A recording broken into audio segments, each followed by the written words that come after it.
Welcome to this explainer. Let's just jump right in. In my work as a mental health professional, I've noticed something absolutely fascinating in the research, and especially among young adults today.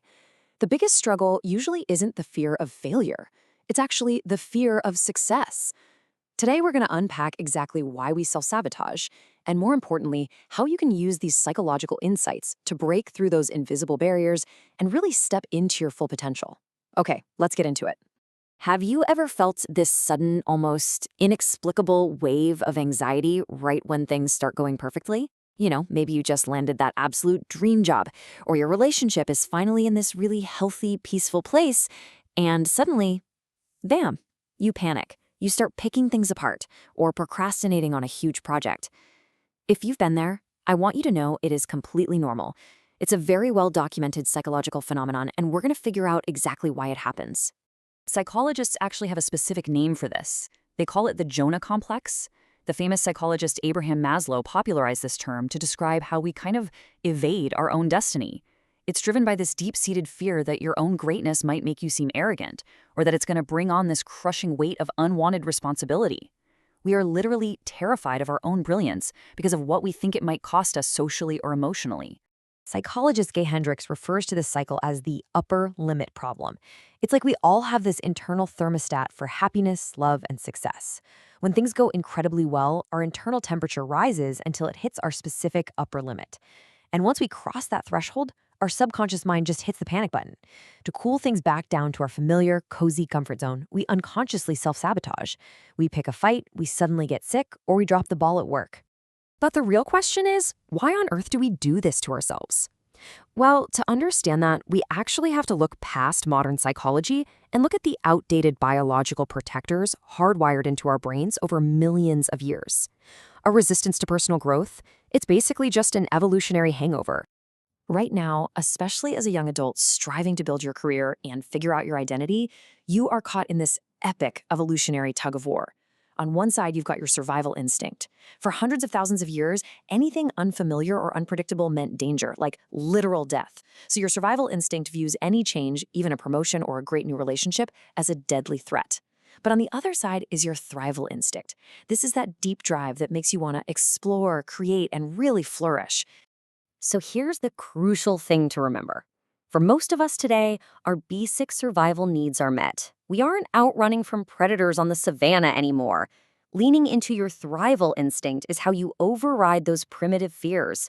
When you feel that sudden anxiety about a new opportunity, it's really just your outdated survival brain sounding a false alarm. Embracing your thrival instinct allows you to accept a little unpredictability and lean into meaningful growth.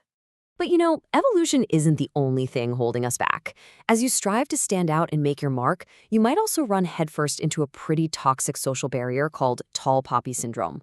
This actually gets its name from an ancient story where a tyrant cut off the heads of the tallest poppies in the garden just to assert control. Today, it basically means that when you succeed or shine or stand out from the crowd, society tries to cut you down to size. And dealing with this social backlash can be incredibly painful. But Taylor Swift really hit the nail on the head when she sang, "People throw rocks at things that shine." When coworkers or peers or even your friends try to undermine your achievements, it's not actually about you at all. It's driven by their own envy, their fear, and low self-esteem. They're just seeing your success as a glaring reminder of their own perceived inadequacies. The real problem, though, is that experiencing this toxic pushback causes very real harm to your mental health. Being the target of tall poppy syndrome can lead to a massive loss of confidence, severe anxiety, depression, and even symptoms of PTSD. To protect themselves from being attacked, brilliant young people end up shrinking themselves. They hide their talents, they stay totally silent in meetings, and they hold back their true potential just to fit in. We absolutely cannot let that happen to you. So let's take a quick moment for a mental health reflection exercise. Let's see if these external pressures or those internal evolutionary fears are holding you hostage right now. I'm going to ask you 3 quick questions.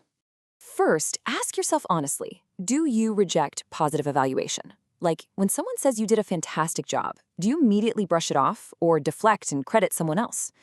A lot of us secretly fear that letting ourselves be confident or just accepting a compliment somehow makes us arrogant or a bad person.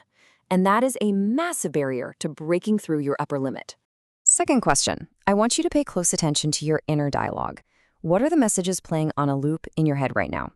Is your inner voice acting like a cheerleader, feeling that thrival instinct and encouraging you to take risks? Or is it more of a fear-mongering critic, desperately trying to keep you small and safe in survival mode? Recognizing which voice is running the show is the very first step to taking back control. And third, think about your relationship with self-criticism. Do you believe that if you aren't incredibly hard on yourself, you'll just get lazy? So many people rely on harsh self-handicapping just to avoid the vulnerability of actually giving their full effort. But the truth is, sustainable, high performance requires self-compassion, not constant self-punishment. Look, if you recognize these patterns in yourself, if you realize you've been dimming your light because of the Jonah complex, upper limit problems, or tall poppy syndrome, take a deep breath. The good news is that you are completely capable of changing this. There are concrete, actionable ways to protect your confidence against both that inner critic and all that external judgment. Here are 3 practical steps you can start using today. Number 1, focus purely on your internal reasons for doing your best.